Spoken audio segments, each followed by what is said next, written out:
Okay, here we go. Last video, video 3 for chapter 18 for the lecture PowerPoint.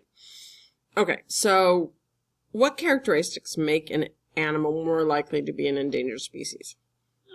Well, actually, any specialization makes a species more likely to be endangered. If they have a very small habitat range, if they have a very tiny range, because it's specialized, because it's been shrunk by human activity, if they live on an island, anything like that, if they have any kind of specialized, I don't know, if they need a special food, if they need a special breeding, reproduction, nesting material, something, any kind of specialization. If you are a very large animal who needs are a top predator, so just by size, there's that whole 10% rule, only 10% of energy is passed from one trophic level to the next. So if you're at the top of that line and you're a top predator, you need a lot of territory, a lot of space to provide you with the food you need. So if you start having problems with that space being reduced due to human activity and stuff, that's going to reduce your chances of survival. Because you just don't have enough food, and that's going to drop your population to a low enough number that you can have other lose genetic diversity within your population and be more susceptible to changes and stuff. So that's going to threaten you. If your species, we're going to talk about this very soon, but there's what we call R specialists or R strategists, and then K specialists or K strategists. A K specialist or strategist is an organism that has a very long generation time. They might go 30 to 50 years before they reproduce. So they have long generation time. They only have 1 or 2 offspring at a time, and they only have 1 or 2 offspring every 3 to 5 years, maybe.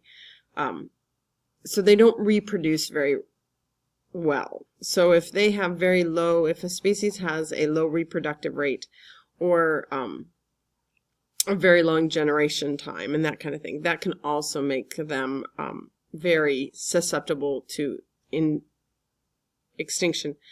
Or being endangered, because they're very slow to recover too. Blue whales were almost hunted to extinction. We don't really hunt them anymore, but they really haven't recovered because, again, they have a hugely long generation time, and they only have 1 calf every like 3 to 5 years. Well, if you only have 1 baby every 3 to 5 years and there's not a lot of you, there's not going to be a very fast recovery.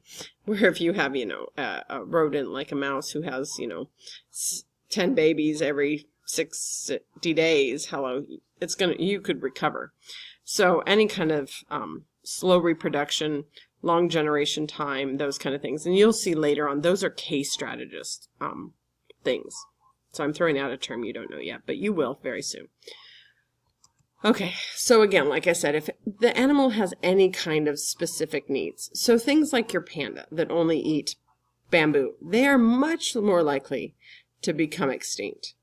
If you have animals like your koala and stuff who only eat eucalyptus and stuff, again, much more likely to become extinct than other animals.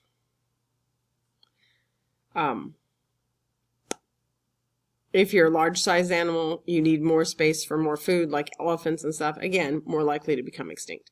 If you have an economic value to us for medicine or money or prize, that kind of thing, you're more likely to become extinct. So elephants and their ivory. There's a new thing now that they're killing giraffes like crazy for their tails. Well, if their tails are seen as valuable, they're going to be killed more. Rhinos and their horn, that kind of thing. And then, of course, we kill a lot of stuff for meat. Here in the United States, we kill a lot of deer for meat, although our deer, because we've removed the predators, are not of any kind of risk of being extinct or threatened. But it's that kind of thing. If we need them, if we want to eat them, that kind of thing. Bluefin tuna, we are hunting it to death because we like bluefin tuna, because it's considered a very good tuna, and it is. But we are literally hunting them to death, and they're going to be gone very shortly here, with probably in the next couple of years. If we fear them, this is the whole predator thing. We eliminate wolves, we eliminate cougars and large predators and dangerous bears and that kind of thing, because we are threatened by them, or we fear them, or they threaten our livelihood with regards to like livestock and attacking or killing livestock. So all those things also increase an animal's chances of being an endangered species. Okay. So how do we protect these poor species? There's a lot of different ways, and we're going to go through each of these. The Lacey Act, it was a federal act that was the first one we did here in the United States. We currently have the Endangered Species Act. Woo, and guess what I just heard? The mosquito guy's going by, spraying for those Zika. Although I haven't seen many mosquitoes around my house. And oh, by the way, supposedly the mosquitoes that that carry Zika are out during the day and not now. So don't know what kind of good that's doing. Although I don't know how true that is either. Marine Mammal Protection Act, we'll talk about that. That's here in the United States. Federal is us, international is worldwide. Sustainable Fisheries Act, we'll talk about that. CITES, which is part of IUCN, and then the Conservation of Biological Diversity, which is again another international. Make sure that as you know these, you know at least one federal and one international for anything we do. Any kind of legislation. If there's federal and international, you have to know one of each, because they will sometimes ask you for a federal and an international. You have to remember this is an international test. Not all those kids necessarily know are federal. So you got to know the international as well. Okay, so the Lacey Act is federal, so that's the United States. It was passed in the 1900s, and it was to prohibit the transport of illegally harvested game animals from state to state. So if you hunted a bear illegally in Georgia and then brought it over the boundary into Florida, you could be arrested. It requires permits for transporting live or dead animals and stuff. This really slowed things down. It would help protect the black bear here in Florida, but not necessarily in other states. So it wasn't the greatest one, but it was a start. And I mean, we did it a long time ago. In 1900, we knew that we should be very careful about what we were doing. And we had to have a way to catch them. You know, we had to have a way to basically start cracking down on the illegal hunting. I think so. Lacey was the first one. In 1973, we have the Endangered Species Act. This prohibits any endangered species from being harmed, harassed, hunted, shot, killed, captured, or collected. So basically, don't touch them. Don't go near them. Nothing. And this covers all endangered species. It doesn't matter what you're talking about. It covers marine mammals. It covers birds. It covers anything. Fish. It covers anything that is considered endangered.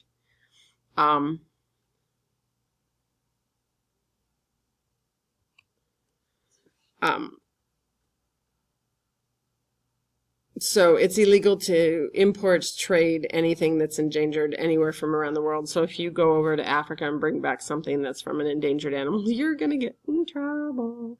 And it can be literally 10 years in prison and $100,000 fine kind of thing. So it's a big deal. The U.S. Fish and Wildlife Service protects all endangered species and lists them as endangered or threatened, and oversees the Endangered Species Act and the listing of animals. This is what right now is protecting our endangered species. This is the one that is protecting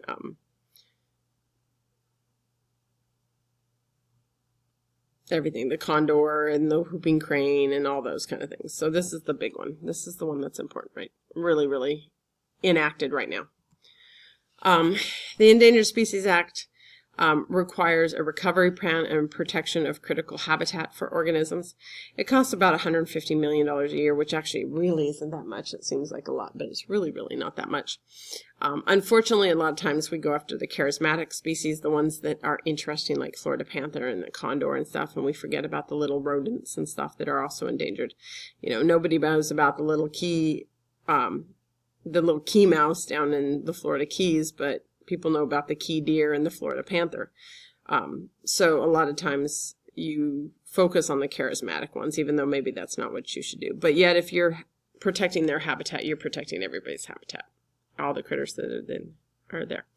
It actually, Endangered Species Act actually expired in 1992, but it's retained its original power because everybody supports it, and they haven't really reenacted it, but they just kind of never let it slide off the books, if you will. So even though it technically expired in 1992, it's still in the books, and you can still be charged with breaking the Endangered Species Act. Marine Mammal Protection Act occurred in 1972. It's from the National Marine Fisheries Service. They oversee all endangered and threatened marine mammals. This is the one that basically says, don't go near any marine mammal. This is why you technically are not supposed to touch or go near any marine mammal. No whale, no dolphin, no seal, no sea lion, no manatee, although here in Florida we do have a little glitch in it with regards to the manatee that you can go and pet them, but they're highly regulated on what you can do. And if you are found to harass or hurt them in any way, which is why we have rules when you go and do it, you can still be charged. And you're charged with a federal crime. You're not going to college, by the way. So stay away from your marine mammals. The Sustainable Fisheries Act is, again, federal, so that's U.S. It was done in 1996. It's an amendment to the Magnuson Fisheries Conservation and Management Act of 1976, which became the Magnuson-Stevens Fishery Conservation and Management Act. You really don't need to know that. But basically, it looks over our fisheries from 3 miles offshore, 9 miles in the Gulf coast of Texas to Florida. So in the Gulf, it's 9 miles. But in the rest of the U.S., it's from 3 miles out to 200. 200 miles out is international water. 3 miles, the little buffer of 3 miles in most area, 9 in the Gulf, that can be local fishing. So our local fisheries here in Florida oversee fishing in that range. But once you get past there, it goes to federal, and they oversee it. Just, again, making sure we're not depleting our oceans of fish, which has done a great job at helping to control things. Again, they impose limits in areas, making sure we're not depleting the fish.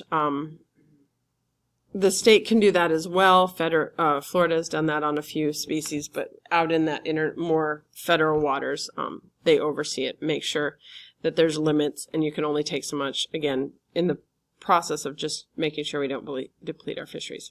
Okay, CITES. CITES is the Convention on International Trade in Endangered Species of Wild Fauna and Flora. This is international. Well, this is worldwide. This was established in 1972. One of the biggest problems, though, with federal or with international is there's no teeth. There's no police. There's no organization that's out there punishing you if you break this. It's the individual countries that participate that provide the teeth. So we unfortunately have countries that are part of CITES, but they are not enforcing these international rules because they don't want to.